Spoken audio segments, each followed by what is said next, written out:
Juízes 6. De novo os israelitas fizeram o que o Senhor reprova, e durante 7 anos ele os entregou nas mãos dos midianitas. Os midianitas dominaram Israel. Por isso os israelitas fizeram para si esconderijos nas montanhas, nas cavernas e nas fortalezas.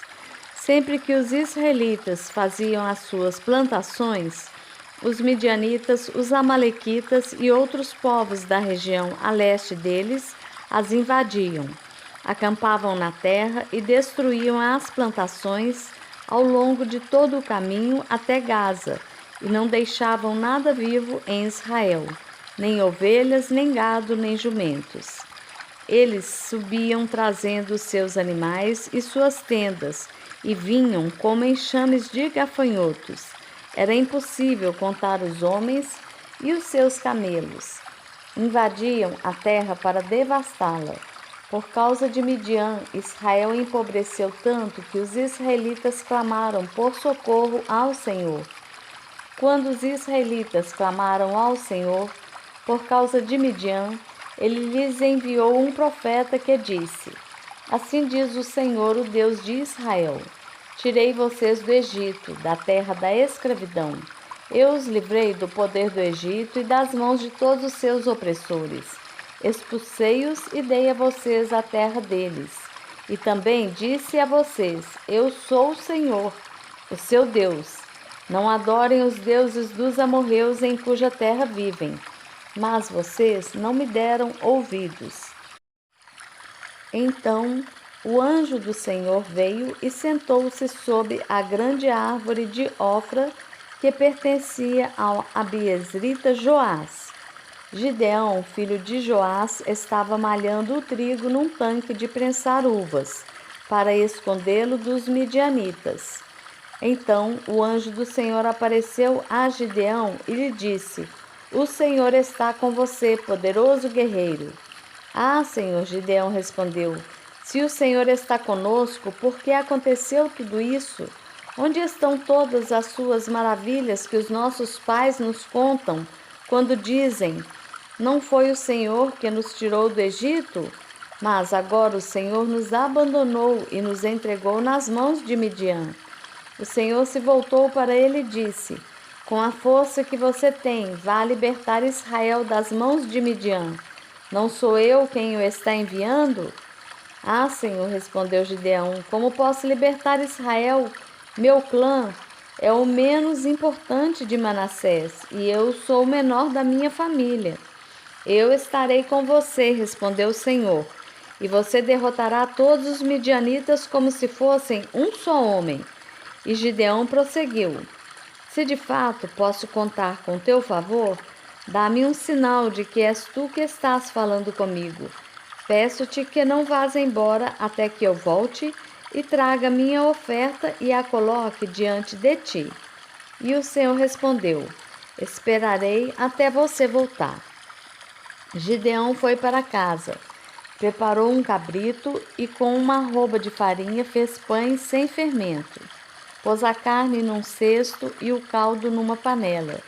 Trouxe-os para fora e ofereceu-os a ele sob a grande árvore. E o anjo de Deus lhe disse: Apanhe a carne e os pães sem fermento, ponha-os sobre esta rocha e derrame o caldo. Gideão assim o fez. Com a ponta do cajado que estava em sua mão, o anjo do Senhor tocou a carne e os pães sem fermento. Fogo subiu da rocha, consumindo a carne e os pães, e o anjo do Senhor desapareceu. Quando Gideão viu o que era, o anjo do Senhor exclamou: Ah, Senhor soberano!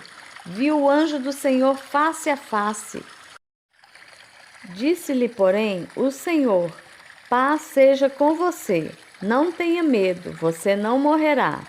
Gideão construiu ali um altar em honra ao Senhor e lhe deu este nome: O Senhor é paz. Até hoje o altar está em Ofra dos abiezritas. Naquela mesma noite o Senhor lhe disse: Separe o segundo novilho do rebanho de seu pai, aquele de 7 anos de idade. Despedace o altar de Baal, que pertence a seu pai, e corte o poste sagrado de Aserá, que está ao lado do altar. Depois faça um altar para o Senhor, o seu Deus, no topo desta elevação. Ofereça o segundo novilho em holocausto, com a madeira do poste sagrado que você irá cortar. Assim Gideão chamou 10 dos seus servos e fez como o Senhor lhe ordenara.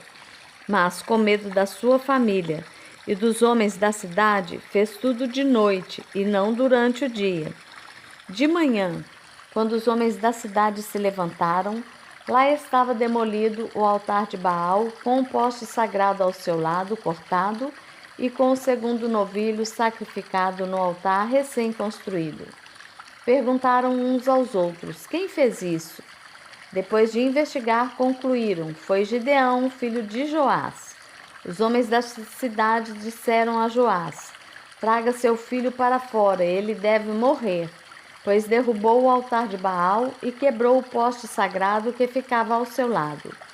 Joás, porém, respondeu à multidão hostil que o cercava: vocês vão defender a causa de Baal? Estão tentando salvá-lo? Quem lutar por ele será morto pela manhã. Se Baal fosse realmente um deus, poderia defender-se quando derrubaram o seu altar. Por isso, naquele dia, chamaram Gideão de Jerubaal, dizendo: que Baal dispute com ele, pois derrubou o seu altar. Nesse meio tempo, todos os midianitas, amalequitas e outros povos que vinham do leste uniram os seus exércitos, atravessaram o Jordão e acamparam no vale de Jezreel. Então o Espírito do Senhor apoderou-se de Gideão, e ele, com toque de trombeta, convocou os abiezritas para segui-lo. Enviou mensageiros a todo o Manassés, chamando-o às armas, e também a Asser, a Zebulon e a Náftali, que também subiram ao seu encontro. E Gideão disse a Deus: quero saber se vais libertar Israel por meu intermédio, como prometeste. Vê, colocarei uma porção de lã na eira. Se o orvalho molhar apenas a lã e todo o chão estiver seco, saberei que tu libertarás Israel por meu intermédio, como prometeste. E assim aconteceu. Gideão levantou-se bem cedo no dia seguinte, torceu a lã e encheu uma tigela de água do orvalho. Disse ainda Gideão a Deus: não se acenda a tua ira contra mim. Deixa-me fazer só mais um pedido. Permite-me fazer mais um teste com a lã. Desta vez, faze ficar seca a lã e o chão coberto de orvalho. E Deus assim fez naquela noite. Somente a lã estava seca, o chão estava todo coberto de orvalho.